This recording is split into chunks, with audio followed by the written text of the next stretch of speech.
So my E87 1 Series has been through quite a transformation in recent times. When I picked it up just over 2 months ago, I had roof racks, mud guards, everything. We stripped all of that off, changed indicators, we put a new cup holder on the inside of the car, we started to add tint, but overall it's not the best looking car, nor is it the best sounding car. However, I have a plan to improve both of these. And to do that, we're going to start with this. Good afternoon guys, how you doing? It's time for a very, very exciting week. So not only have we got a performance air filter to put inside the car, we've also hopefully going to be picking up some brand new wheels.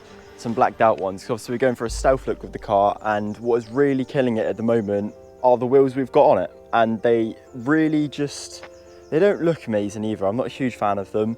I mean, could maybe powder coat them, might save a bit of money, but I think the new wheels that we are getting later in the video, fingers crossed, look 10 times better than what we've got here. So just hang with me guys, because I reckon you'll love them just as much as I do. But we'll get more onto that later in the video, because obviously I want to start off with getting this air filter in. And if any of you were around when I was actually doing my Corsa, you'll know that I had an air filter in my Corsa, a Ram Air one, like I've just picked up for this one. That was a performance one, and that changed the induction noise massively and gave the car a little bit more of a roar.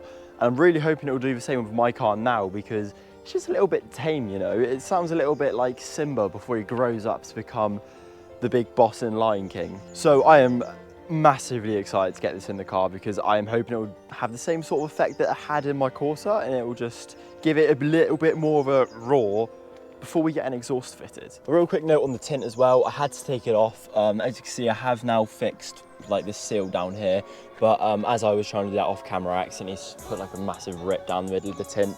So I've had to take it off. I've got a new one on order.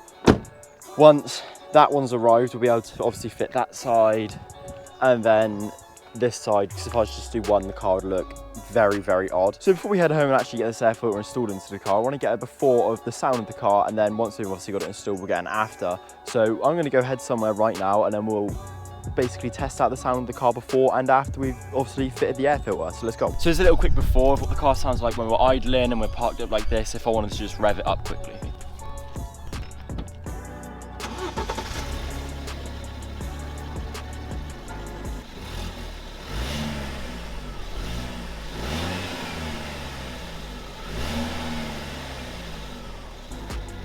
So yeah, as you guys just heard, it's really nothing special. It's just a stock inline 4. So we're gonna get this air filter installed, but first we're gonna get like a little rolling shot from behind the car.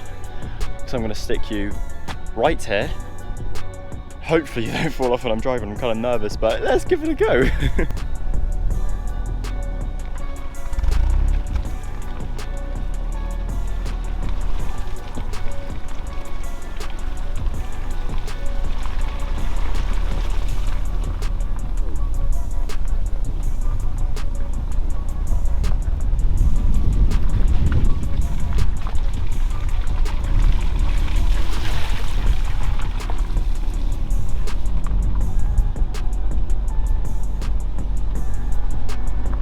So now, first things first, we're going to want to take off the air box, which is this big plastic piece right here.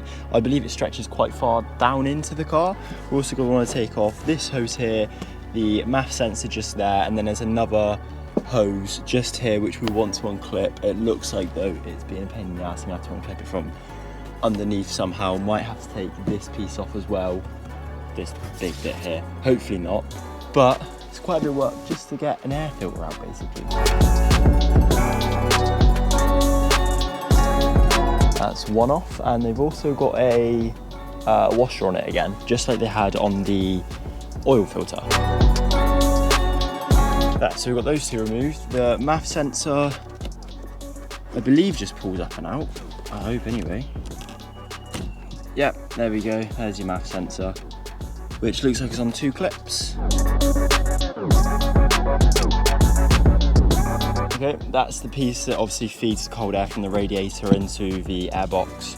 That's quite easy. You pull one side off, pull the other side off. It's quite easy to decompress basically, so you can quite easily take that piece off. At this point I was really struggling to remove the hose clamp that was allowing the inlet manifold to receive air from the airbox, so I had to take off the big plastic cover which sat on top of the radiator, basically just open up a bit more space so I could get to the hose clamp, because annoyingly it was on the bottom, basically facing the floor and not on the top. So I took off the big plastic piece and it gave me full access to the hose clamp. Okay, so I think I'm going to leave the MAF sensor in because I can't seem to take it out, which is fine because we can still change the air filter without having to obviously have the MAF sensor taken out. We're just going to have to loosen this clamp a little bit more, and then we should hopefully be able to wiggle this off and then turn the box upside down.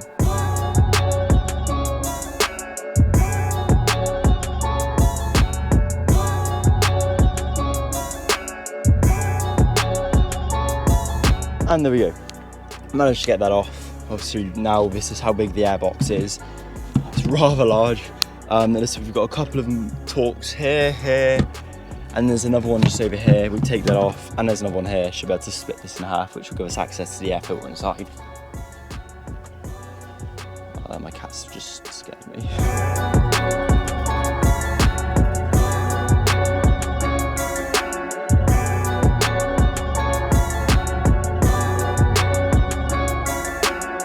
There, all 5 now taken out, and that is the last one. So this should now somehow come apart. Can it just be pulled apart, maybe? There we go. And then this side as well. There. Well, there's the air filter on the inside that we're going to be replacing. First thing we're going to do is pop it straight off like that. Really, really easy. That's your typical air filter for a 1 series. Nothing special, nothing crazy, just a paper mesh one really. And that's obviously going to be replaced by this lovely Ram air filter, which will hopefully add a little bit more noise to the car and give it a bit more of a voice. So to install this, we're just going to pop this on top of where obviously the old air filter was, all the way down like that, and then we're just going to tighten up this hose clamp, and that should pretty much do it.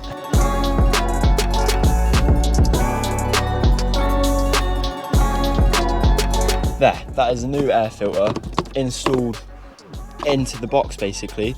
Now I'm going to see if I can put this bottom half back on. If I can't, that's fine. If I can, we'll put it on. Or do I not? Do I leave it exposed down the bottom? I mean, it will get very dirty, so no, we're not going to leave it exposed. We're going to put the box back on. Hopefully you'll get some lovely induction noises then. Scrap that idea. We cannot put this cover back on top because the new air filter, well, it's too big, basically. And we'll just damage it if we see if we put that on, we're just going to damage it. So we're going to have to leave it exposed down there like that, which is awesome.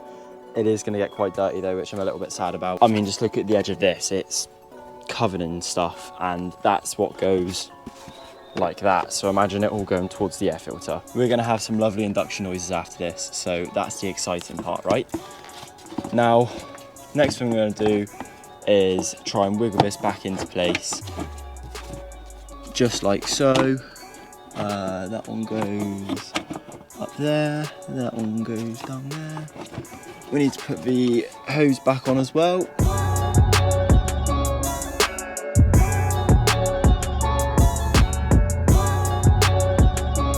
Okay, now that the hose is connected back onto this airbox, obviously leads into the end nut manifold, we're going to try to put this cover back on with the little pipe that feeds the cold air in, and we'll bolt these 2 down and we'll be done.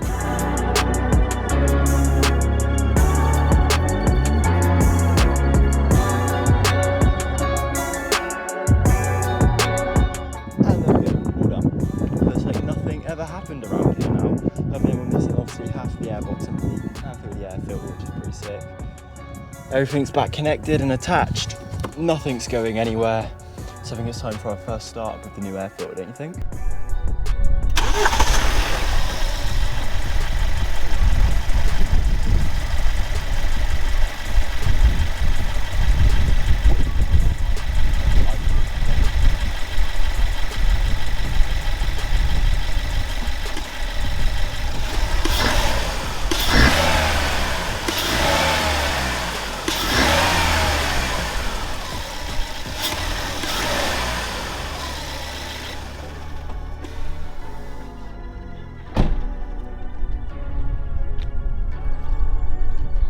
Now, just like with my Corsa, I can never really hear a difference when I was like idling, like I was just then.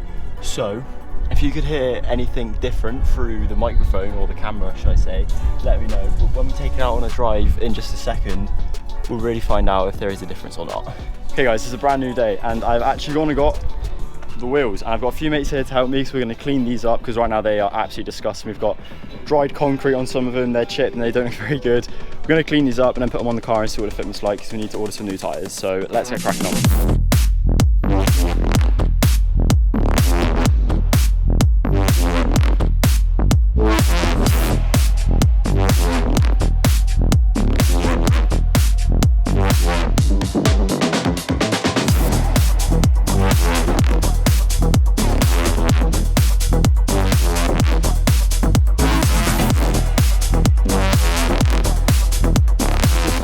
Massive thank you to Ollie and Ashton for coming out and helping me. I'm now going to take these to the place that I want to get them refurbed to get a quote on that, see how much it's going to be. But then we're also going to go to Whole Foods to pick up a car jack so I can get the car in the air and put these new tyres on, because they're 18 inches and the ones I got now are 16s. So I want to see what the tyres are going to be like, so obviously what tyres on. But yeah, we're going to take it to the refurb place, get a quote, get a jack, come back, put the wheels on, and then we'll go from there. So let's go. Okay, so we've just taken one of the wheels down, the worst one actually. This one right here doesn't look the best at all, does it? We've just taken that down. We've got a quote now for refurb, or the refurbishment of the wheels. So I'm going to take them down tomorrow after I finish work. We'll be picking them up next week, so stick around for next week's video because we shall be getting these on the car. Also been to Whole Foods, should I say.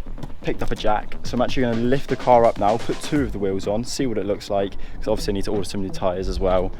And then obviously put the old ones back on, which is kind of boring. But next week, I'm telling you guys, stay around because next week we'll be getting these new wheels on. It's going to look so much better.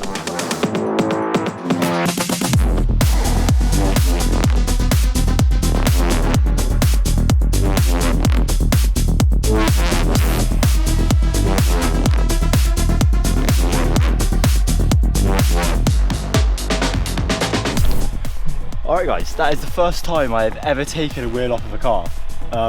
Some reason that was really good. That is really cool. I've never done that before.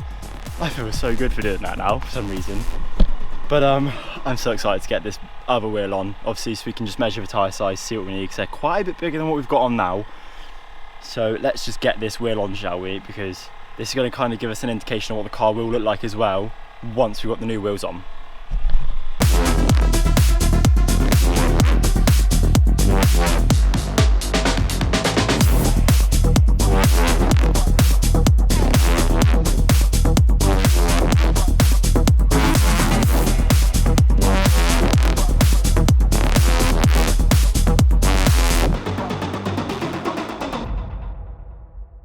So I've now got one of the new wheels on. Obviously I'm not putting the other three on, there's no point, I'm just trying it out for tyres.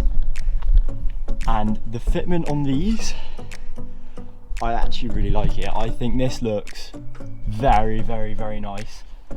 Now I know what tyres I need, so I need 225s, but I'm gonna get 40s on the front and 45s to the rear, and obviously they are 18 inches. But that is what the fitment is looking like for the car. If you guys like this, then I suggest you hit that subscribe button and stick around, because next week we'll be fitting these properly once they are fully refurbed. But for now, that is all we have got time for, unfortunately. I will catch you guys next week on Sunday when we have got these wheels installed. So make sure to come back for that, because this car's going to be transformed, I can almost guarantee it. So I'll catch you guys next week on Sunday. I'll see you then. Peace out.